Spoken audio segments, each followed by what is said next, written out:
Eh bien bonjour les amis, aujourd'hui une vidéo assez importante sur l'utilisation du passé composé et de l'imparfait. Quand on raconte une histoire au passé, il faut utiliser ces deux temps.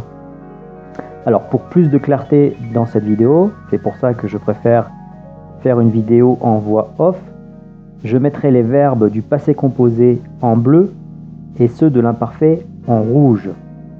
Alors avant de commencer, quand même une bonne nouvelle, c'est que c'est la même chose en espagnol. Vous pouvez penser en espagnol. C'est-à-dire qu'ici, par exemple au Mexique, si vous utilisez un passé simple pour raconter une histoire, eh bien en français, ce sera du passé composé. Et si vous utilisez de l'imparfait, eh bien cela restera de l'imparfait en français. Mais je vais quand même vous donner les critères d'utilisation des deux temps. Alors, premièrement, le passé composé. Premier critère, le passé composé exprime des actions ponctuelles et ou précisées dans le temps. Donc c'est très précis dans le temps. Je vous donne un exemple. Pour mon 10e anniversaire, donc on sait quand est-ce que c'est intervenu cette action, j'ai eu un chien comme cadeau. Donc, tuve un perro como regalo. Deuxième critère, une action ou une succession d'actions ou bien un événement. Là aussi, je vais vous donner des exemples. Hier, je suis allé au cinéma. Ensuite, j'ai mangé au restaurant. Donc, ici, deux actions, aller au cinéma, manger au restaurant. Autre exemple avec un événement. En 2018, la France a gagné la Coupe du Monde de football. Donc ici, c'est un événement. Troisième critère, une action inattendue. Avec cette action inattendue, on utilise souvent les mots soudain ou tout à coup, qui signifie de repente en espagnol. Un exemple, soudain, le pneu de la voiture a éclaté. Une action inattendue donc, comme une surprise. Alors si je devais faire une métaphore, je dirais que le passé composé exprime ce qui est montré par une caméra de cinéma. Donc l'action évidemment, ce qui se passe au premier plan. Très bien.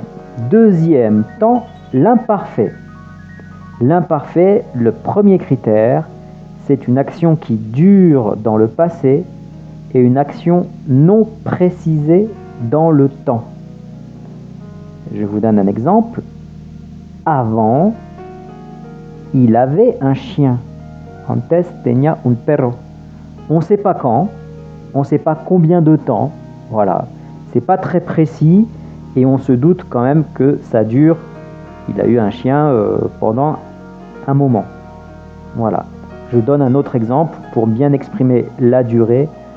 À cette époque, je vivais en France. À cette époque, c'est un indicateur temporel qui n'est pas du tout précis. C'est un peu comme dire avant également. Je vivais en France. Voilà. On ne sait pas quand exactement, mais on suppose que ça a duré un moment. Deuxième critère pour l'imparfait, c'est tout ce qui concerne la description. La description du physique, la description des sentiments, la description du temps qu'il fait, la description des décors, etc. Je vous donne un exemple. Le temps était frais et les rues semblaient désertes. Voilà, c'est de la pure description. Troisième critère, une habitude dans le passé. Avec par exemple un mot employé comme chaque, qui signifie cada en espagnol. Exemple, chaque hiver, nous allions dans les Alpes pour faire du ski. Donc c'est une habitude dans le passé. Si je devais reprendre ma métaphore, cette fois-ci, je dirais que l'imparfait exprime ce qui est montré par un tableau, une peinture, ou bien une photo. Donc c'est tout ce qui concerne la description et tout ce qui concerne l'arrière-plan. Maintenant, je vais vous donner des exemples de phrases où il y a du passé composé et de l'imparfait. Premier exemple, je dormais tranquillement, soudain, mon téléphone a sonné. Alors, je dormais tranquillement, c'est de la description, c'est du contexte, donc de l'imparfait. Et la surprise, c'est le téléphone qui sonne, avec le mot clé soudain, donc passé composé, soudain, mon téléphone a sonné. Deuxième exemple, mon ordinateur que j'ai acheté d'occasion était vraiment performant. L'ordinateur qui était performant, c'est de la description. Que j'ai acheté d'occasion, c'est l'action ponctuelle d'acheter un ordinateur, donc passé composé. Troisième exemple, le roi était impopulaire, il a été guillotiné.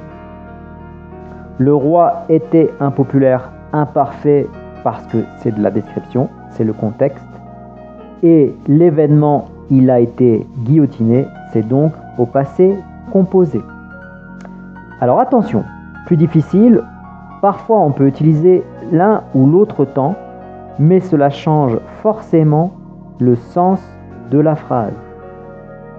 Je vais vous donner deux phrases avec juste un changement de temps qui change le sens de cette phrase. Phrase A. J'ai tiré quand j'ai vu le lion. Phrase B. Je tirais quand j'ai vu le lion. Alors, quelle est la différence entre ces deux phrases? Première phrase, deux temps au passé composé. Deuxième phrase, un temps à l'imparfait et un temps au passé composé. Eh bien, la phrase A, j'ai tiré quand j'ai vu le lion, signifie que j'ai tiré sur le lion une fois que j'ai vu ce lion. Donc sur le lion que j'ai vu, je tire dessus. La phrase B, c'est pas ça. La phrase B, c'est j'étais en train de tirer. Estaba disparando. J'étais en train de tirer, donc pas forcément sur ce lion, sur un autre animal. Et en même temps, j'ai vu le lion. Donc vous voyez, il y a une différence de sens selon le temps employé. Voilà, donc c'est une leçon très importante pour raconter une histoire au passé, car ces deux temps sont obligatoires.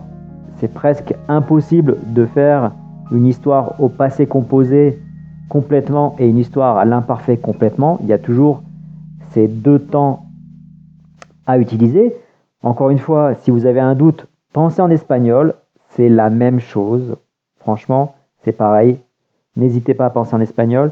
Si vous ne vous rappelez pas comment on fait le passé composé et l'imparfait, je vous invite à revoir mes vidéos. Donc j'ai déjà fait des vidéos sur le passé composé et l'imparfait. Si vous avez des questions, je suis disponible pour répondre à vos commentaires sous la vidéo. D'ici là, n'oubliez pas de mettre un pouce bleu, de partager la vidéo, écouter du français, regarder des vidéos. Je vous dis à très bientôt. Au revoir.